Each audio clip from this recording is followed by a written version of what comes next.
Sydney had won 6 straight games before last weekend. They still come into tonight as the benchmark in this competition. Around the circle. Matt Kenyon looks like he has the responsibility of trying to stop Derek Walton Jr. Pulls up from outside. How's that for a start? Earlier on this season, he dropped that 44 on the Phoenix, so he's capable of putting up some huge numbers, as is this guy here. Doyle, he's had an interesting season.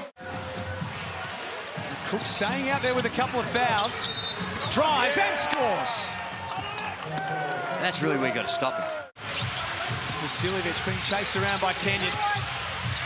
Tasmania are not giving Sydney what they want. Simon just had to find a way. Wow. First versus fourth. Sydney Kings still on top of the table. They're coming off 2 straight losses. Magnay foul and 1 play. A really good ball movement, and they're the types of possessions that JackJumpers love. Turnover, Kelly with the jam! And they're the type of turnovers they love as well. Here's the Amy replay.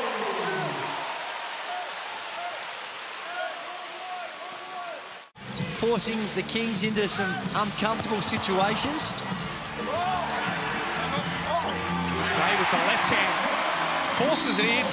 On paper, it looked like it was dominated by the Kings, but certainly the feisty JackJumpers gave it everything they had. Wow, Junior, what a finish. He's got that ball on a string. Well, unfortunately, the string's been a little broken so far because he's got the 3 turnovers. You're right.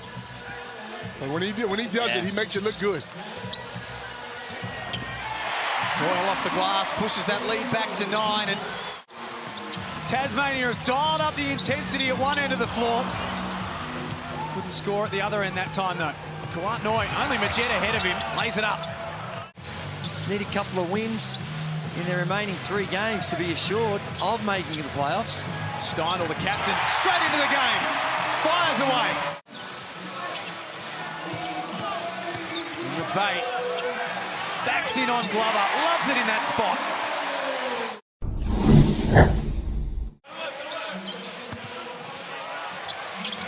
Hunter takes it at McVeigh. Tough finish over the top, and opening points of the second quarter goes to Sydney.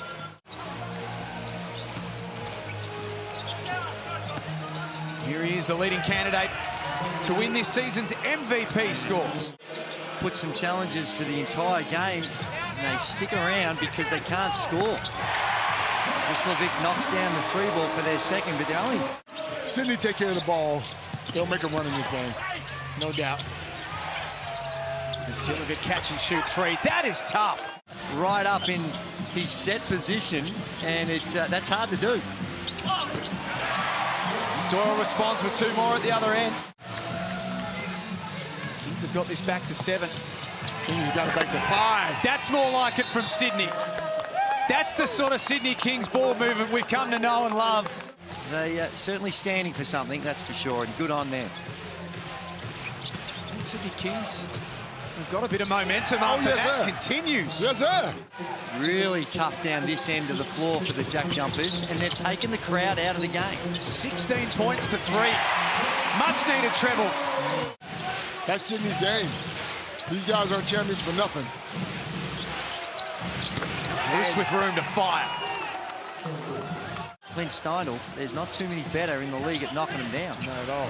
I mean, you've been in first place all year long. You gotta have games where you get down and you struggle early. Sydney Kings have had a really, really good second quarter after being pounced on early on by the home team. Vasiljevic lays it up. He's second of the game. Left open up top. Became part of his game, and it was one of the reasons I think he got a look in overseas in the NBA was his ability to make that shot, and down the other end. Well, again, I did say it's hard to maintain that. Now, Sydney played like that the whole year. JackJumpers have a slower offense and a slower defense. That's just too easy. Yeah. In the first, and what a profound difference it makes. But you didn't see Buford panic, though. I mean, although there were 9 turnovers, that's a lot, Drewy. Buford was still just as cool and calm with his players. He might have been a little rattled, but bump with the referees, but he was. Yeah. And Walton Jr. fouled and won. This It's getting 12 of the last 15 points belong to the Kings. Since they lost multiple games, so round 7 and 8 of the last season, there is another easy 2 for the Kings in transition. You can see the difference from the Sydney Kings. Justin Simon leading the charge with that. Their defense lifted. And to be honest, if you're Tasmanian and you want to play great on the defensive end, as DJ just knocks one down, it's going to start with scoring the ball themselves. Now, he's a little sloppy on that occasion, but it puts pressure on all 5 guys at defensive trans. And in the first 2 possessions. And what was an 11-point deficit is now 18. Look at that score since quarter time. As Kenyon knocks it down. Change of fortunes from deep. And that's part of the problem. You missing deep jump shots. Sydney getting it off the glass, pushing that ball down the court, scoring. If he had made it, the domination, points in the paint, 34-16 in favour. No.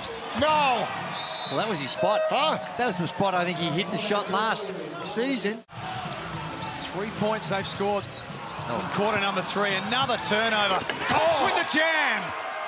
And a little something extra in that one too. But because they do it so much and so often and that's they train every day, it's hard to maintain that. JackJumpers did it for 1 quarter, and they have no legs now. They're done. It's, I tell you, most affordable on the market. Well, when you don't get above 60 kilometres, it's not really required for years, is it?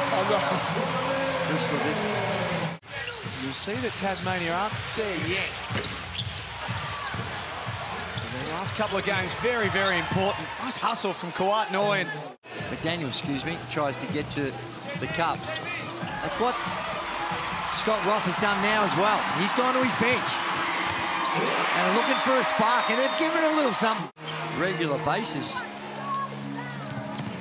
So that's why I thought it was more about the defense, and that's not Sydney a good score in 2 seconds.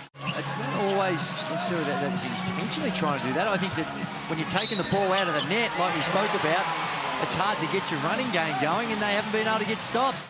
In most things. In the MVP case, I think he's absolutely right up there.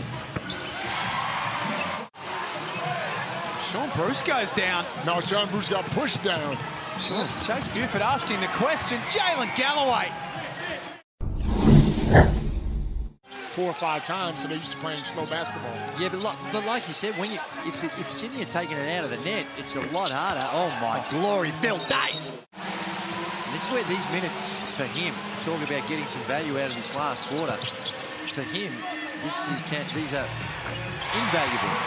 So how big Sunday now? Tasmania and Perth, followed by Sydney and Southeast Melbourne. It is an enormous day. Josh Midget with his first knockdown from outside.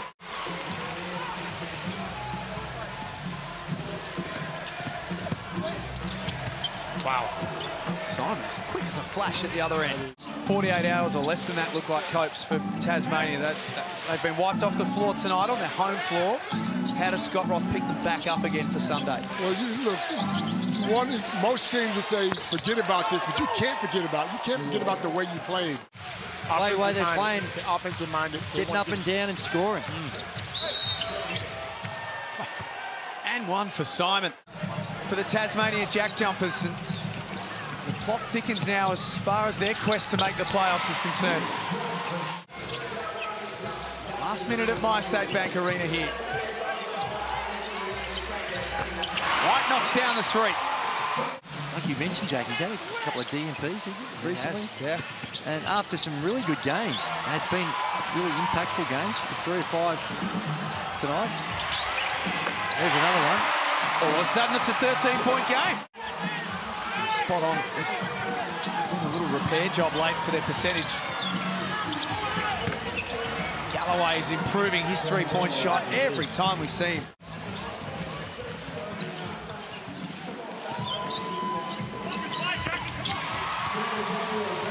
He'll play through to the end. McDaniel, after dropping 2 in a row, you can't keep a good team down for long. The Sydney Kings bounce back hard and start round 17 with a 91-77 win.